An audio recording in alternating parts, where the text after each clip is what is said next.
Hello again, everyone. Welcome to Midwest Ag This Week. I'm Stu Ellis. I'll put on my boots and coat and we'll be doing the chores for you today.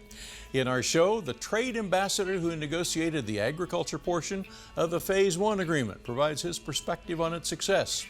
Oil prices are rising, but how much should you put in your budget for diesel fuel? And what about those new license plate renewals or license renewals for drivers of farm trucks? We've got an answer. How would agriculture's greatest inventor solve his tar spot problem? All that and a couple of old coots in an alfalfa field. Stick around for a great show starting right now.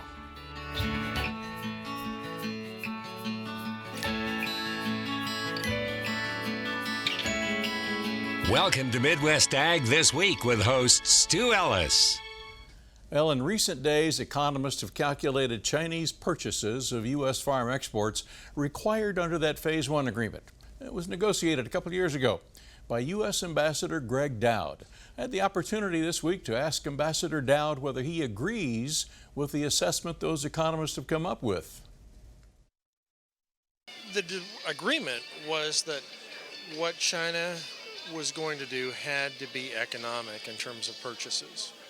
And so the question, I would answer your question this way. Have I seen, when I was at USTR or since, China do something in agriculture in terms of their agricultural purchases from the United States or from other countries that was uneconomic? And the answer is no. Everything that I've seen them do was very economic, very logical in terms of their procurement and what they've done. And that was always part of the discussion, is China was not going to go out of its way to spend more money to buy U.S. soybeans versus Brazilian soybeans.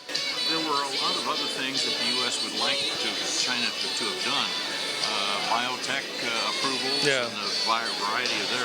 Where are we really on those? Are we making any progress for it? So in the agreement, we made 57 structural changes, 57 things that China agreed to do to enhance the market access for U.S. ag exports. Probably 4 of those are done. We still have a couple WTO cases that we're talking about, a couple other issues maybe, and the biotech issue. And the biotech issue is going to be something that is going to be with us for quite a while, because this is a difficult thing in China. And it isn't so much the science.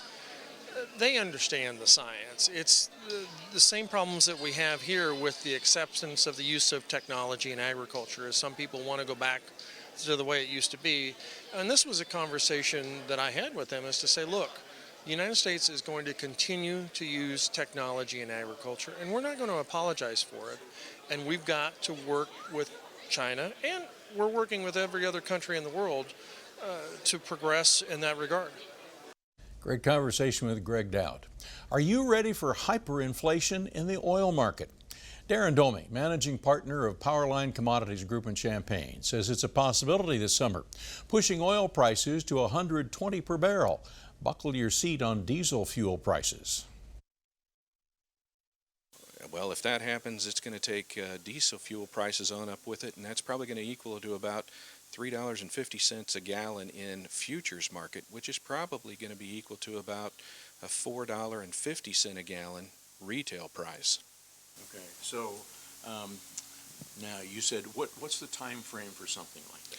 Well, I think now that we're coming out of winter, we may be able to see some sort of a price break. I know they're also going to come in with possibly a 50% or a 50-point basis increase in interest rates in March. That may have some effect on the market to ease back, but nothing has really changed the supply and demand situation.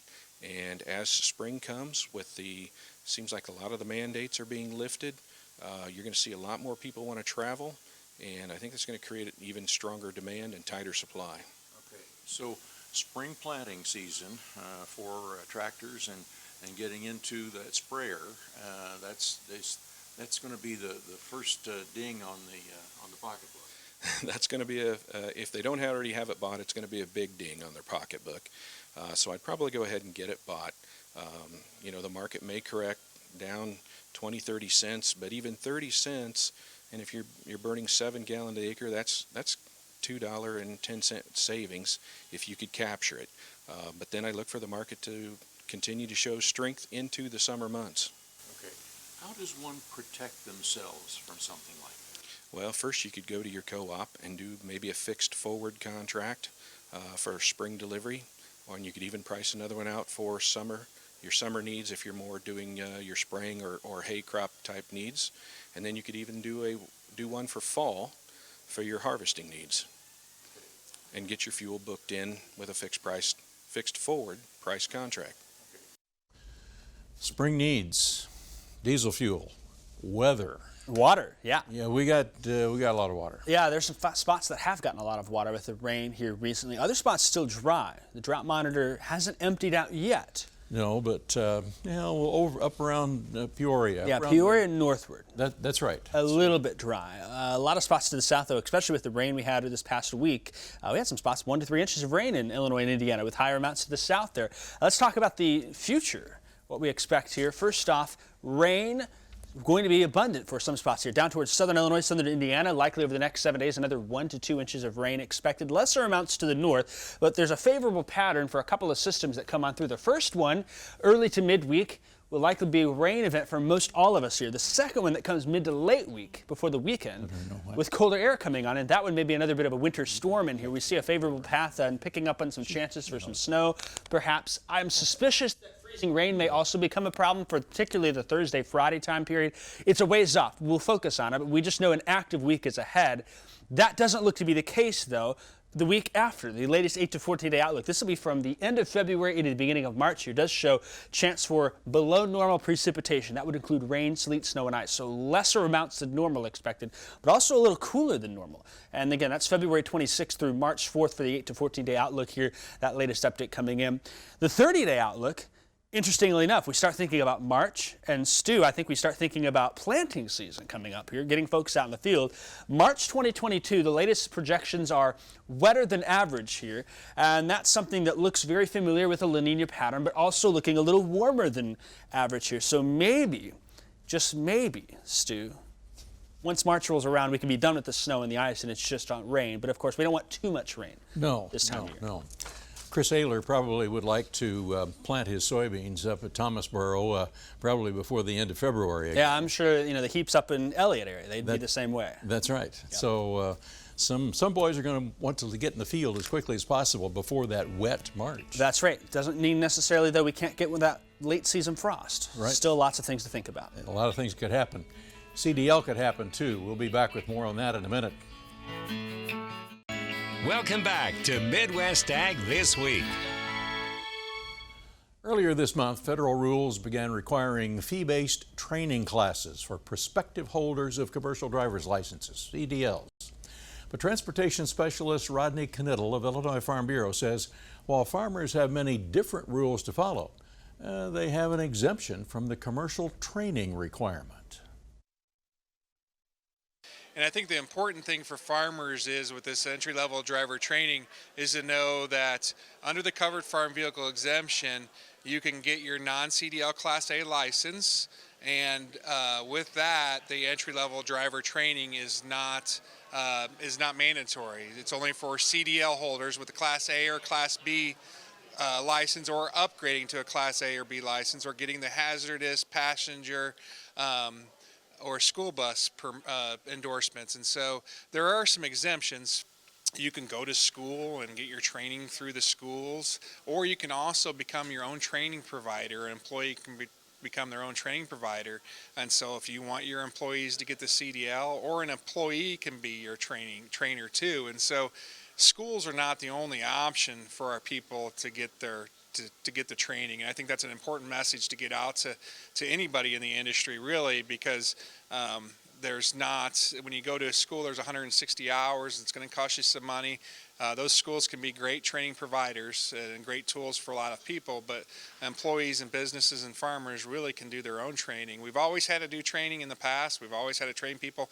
Now we just have to go ahead and dot the T's and cross the I's with the FMCSA and make sure it's documented. You have to be careful once we cross the state line about having a DOT number, UCR registration, IFTA sticker. And so once we cross state lines, a lot of times there's some other exemptions, or not exemptions, but other things that we have to worry about that we don't have to worry about in state. And so once we cross state lines, that can be a challenge. I think another thing that a lot of times people, we always think we're driving a truck and we can haul 80,000, and a lot of times farmers, that's based on wheelbase too, and so we have to look at the wheelbase laws. Beginning Tuesday, Illinois Farm Bureau will be holding educational sessions on trucking regulations for members. Call your local Farm Bureau for details. Greg Sutter, you know him, 360 Yield Center, says his whole thinking process is driven by what will boost corn yields. But what if a yield decline could not be improved by a mechanical device? That was the case of his tar spot attack last year. And here's how he's planning to respond this year. We put one pass of fungicide, I use DeLoro, a Bayer product, across all of our acres. It's just a given, it's in our budget. Well, next year you can never believe after this year we got a 2-pass system in our budget. So here's what happened. It caught us late after we already had other diseases. So we had gray leaf lesions, we had northern leaf blight, we had rust, and that's where tar spot really excels at. It feeds on the damage from other diseases, and it just annihilated our corn. I was showing here a video of September 7th harvest, and it looks like November harvest. The corn is falling over and it's dead, and it was a brand new hybrid. So hybrid first, talk to other growers in areas that have tar spot, find the right hybrid that can handle it. And the hybrids we saw as much as 25 to 30 bushel difference between hybrids, friendly to tar spot and not. Now they all had it. It's how it actually impacted it. So then we're gonna spray twice, and we'll probably spray about 16 to 18 days between it. So we'll spray, and we get into just good silk, we'll spray, and then well after brown silk, we'll spray again. The late is what really took the yield out of it. The late tar spot really got us. And it looked to us like the second pass that we had this year was worth about 25 to 30 bushel to us, more than I'd ever like to admit, because I was pretty proud of the fact that we had 1 pass on everything. And then on some fields we had 2 pass. Well, they just walked away from everything yield-wise. So we just got to do a better job. We saw it coming. Once it was here, we probably didn't react quick enough to the second pass. It's great to visit with Greg Sutter down at National Farm Machinery Show.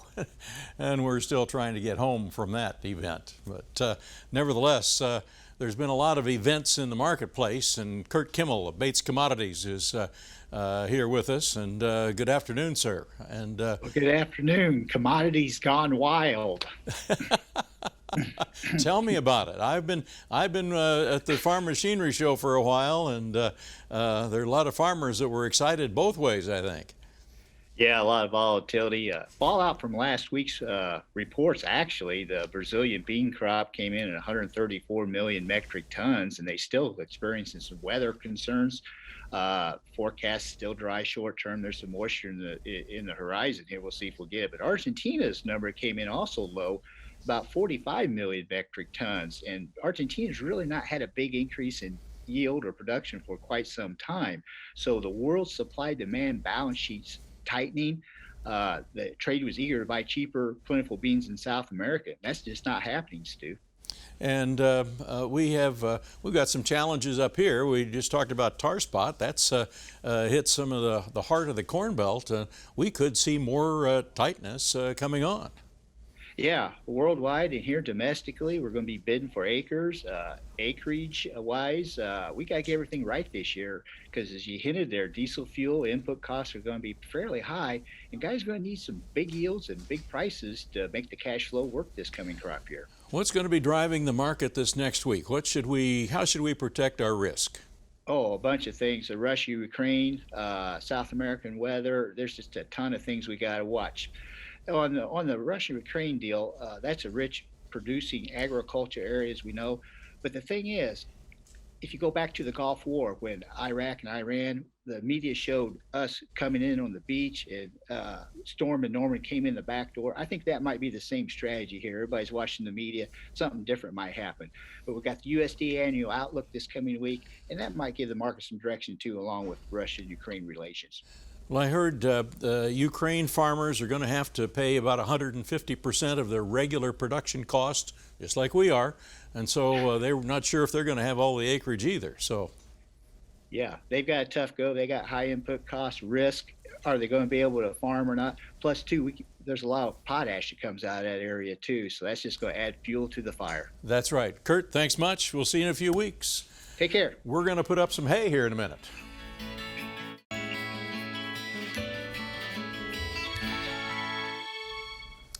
Illinois Corn Growers, Soybean Association, Pork Producers, Beef Council, all high-profile groups. But there's another important group taking care of Illinois agriculture that we want to drop in on. Okay. And then we've got some oats. Oh, we've got some oats. I didn't know you were here. Well, got Doug Gooker with me. He takes care of this kind of stuff because, you know, not every field in Illinois is planted with corn and beans. Some of it has forage. Some of it's a grassland. Yeah, you don't see much of it, but it is. And the Forage and Grasslands Council, one of those building blocks in Illinois, really looks after such things, and Doug's one of the leaders of it. So we've got a good forage field here. Yes, we do. It happens. It's a first-year planting of alfalfa, and the poor old oats, they're gone now. But the alfalfa here in the next few years, it's going to be very big, very robust, and they're going to get a lot of tonnage of alfalfa off of this. That's right. It's for, there is some livestock in Illinois, isn't there? Yes, there are. Hidden behind the cornfields, there is livestock in Illinois. Okay, now what does the Forage and Grassland Council do? What's it all about? Our purpose is to help the producers and users of forages, whether that be hay producers, people that buy hay, or people that graze, to help them learn more about how to do their job better. Okay, so quality, marketing, is there any? Quality, marketing, production, and so that's what we work with.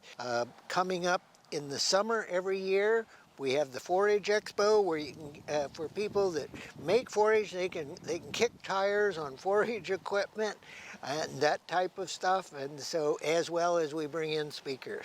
Okay, any funding in this? How does the organization operate? the funding, well, we're an all-volunteer organization, okay. So that might explain, if you look at our website, why it's a little sparse, because it's all volunteer. But our funding comes from membership, as well as from our Forage Expo and some of our conference fees. We get enough for that to put on the meetings with. That's just kind of what, you know, in Illinois and Iowa, sometimes where corn and soybeans, you know, really dominate the landscape, we sometimes forget the importance that forage has in America, our dairy industry, our beef industry. A beef cow may end up in a feedlot, or a steer may end up in a feedlot, but they start life out on grass. And so we just need to kind of remember that. Had a delightful time in that conversation, more than you will ever imagine. We got an interesting topic coming up, the clash between climate and nutrients.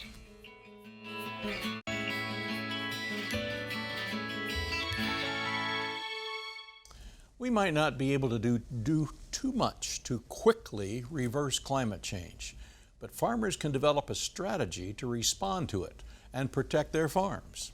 With the help of natural resources researchers and the climate staff at the University of Illinois, state climatologist Trent Ford offers a number of suggestions for farmers to consider. What that means is that we're dealing with, as farmers know, more frequent excessively wet soils, particularly in the spring, but then in the summertime also more intense rainfall. So even though summer is getting wetter, what's most important is that we're getting shorter bursts of heavier rainfall and then dry spells in between. What that means for nutrient management is that even if you're getting the same amount of water falling on the soil, if it's falling more intensely, it means that more of it's going to run off, less of it's going to actually sink into your soil. And that creates two problems. First of all, with the runoff comes soil erosion, which of course is a big economic issue, and nutrient erosion as well. It's not just carrying the water with it. The second problem with that, though, is that the water that's now in your local creek, down the stream into the river, is not in your soil. And so as we're seeing more precipitation variability in the summertime, it's not just the intense rainfall that hurts, but also those prolonged dry spells where it can get pretty warm. And so in order to kind of hedge the bets against those dry spells, it's better to get more water into the soil during the summertime so that it's there for the crop when it needs it, as opposed to down your local river. So that's really the problem here, is that the way that rain is falling, both the total amount and the intensity, is problematic when it comes to nutrient loss reduction as well as just overall agriculture is concerned. So what does a farmer do to manage the risk of that? Well, the biggest thing is just soil and water health, making sure that you can get water off the soil when you need to, for example, in the springtime, but making sure you have water in the soil when you do need it in the summertime. That's really the hedging the bet. And so, however water management that works, that's really important as well. Also, making sure that we reduce, if not eliminate as much as possible, excess runoff off the field during during the off season, during the non-growing season, the wintertime, early spring, and in the fall. Observation next week, not a holiday, an observation. It's going to be National Grain Bin Safety Week. I'm going to call your attention to the importance of that with a series of programs we've got in the mornings next week. But this concludes this edition of Midwest Ag This Week, and we hope you've benefited from some of the information you heard and saw today. Share it with your neighbors and be right back here next week. I'm Stu Ellis. Thanks for joining us.